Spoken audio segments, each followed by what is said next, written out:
Moments of Truth with Andrew Marks, co-founder of Success Hacker. Today I have with me David Verhaag, founder of Olifano, and someone that has spent their career in post-sales roles. David, thanks for making time for me today. Tell us a bit about your company and what you've done in customer success over your career. Sure, thanks. I'm super happy to be here.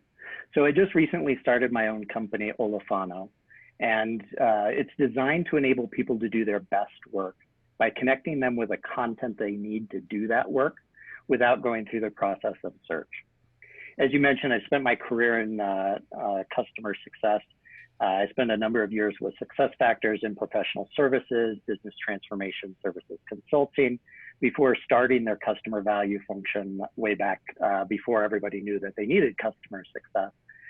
Since then, I spent some time building the customer success function at HireVue, at Kahuna, where you and I met. And most recently, I was the Chief Customer Officer at Degree. Great. Thank you. Thanks for spending time with me today. Yep, happy to. David, let's talk about your background in customer success. Did you always know that you were going to be in customer success? And what do you think it takes to be successful in this role?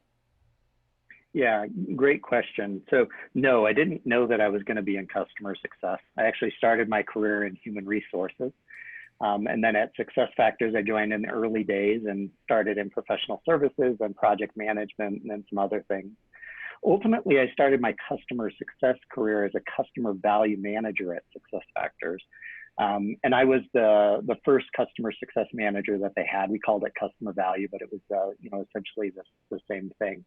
And this was far enough back, not to date myself, but it was really before the customer success function became a thing that every SaaS company, every software company realized that they need. So I found my way into the role in part because of my professional services experience and my project management experience. And I got really good at ensuring that customers didn't come off the rails. When there were accounts that weren't going to renew for one reason or another, I got pulled into those situations. And that's ultimately what led to this function, which we now call customer success.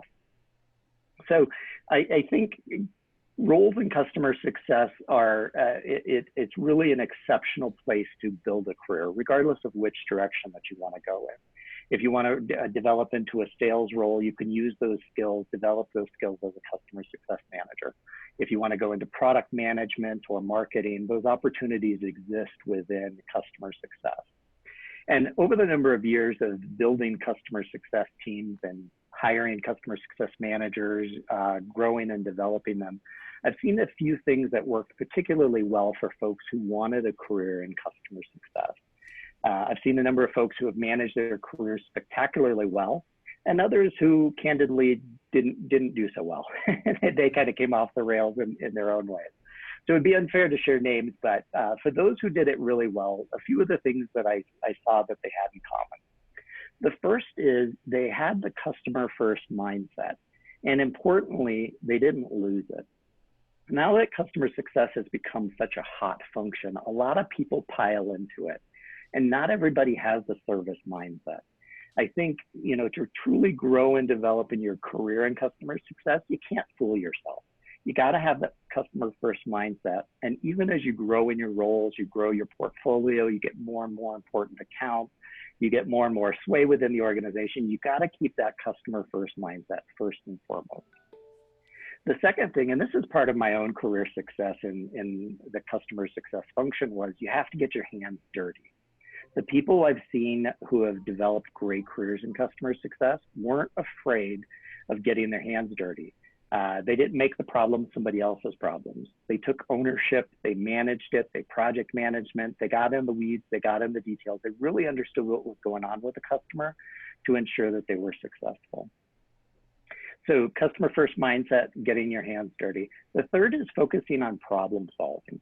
And again, this means getting your hands dirty. You really have to dig in and drive solutions to real problems, not just Band-Aid solutions that, solve the problem of the moment, but getting to that root cause and finding the solution that's going to work and be enduring for the customer.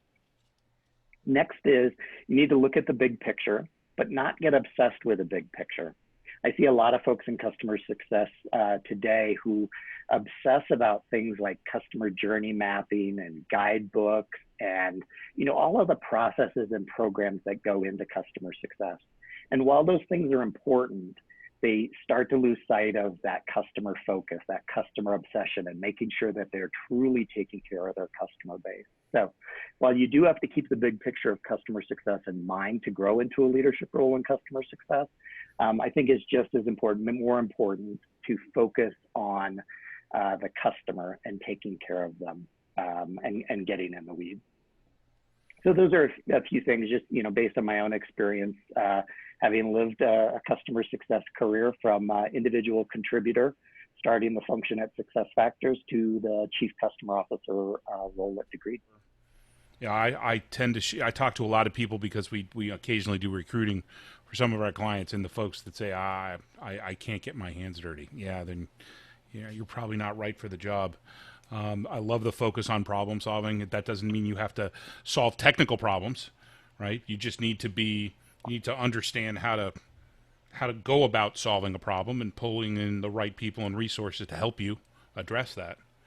I like that looking at the big picture, but not getting too obsessed with that, because to your point, it clouds your customer obsession. I'm a huge fan of process and methodology, but I'm always talking about how it needs to be prescriptive yet flexible. And of course, your more senior folks should have the flexibility to do what they think is best for the customer.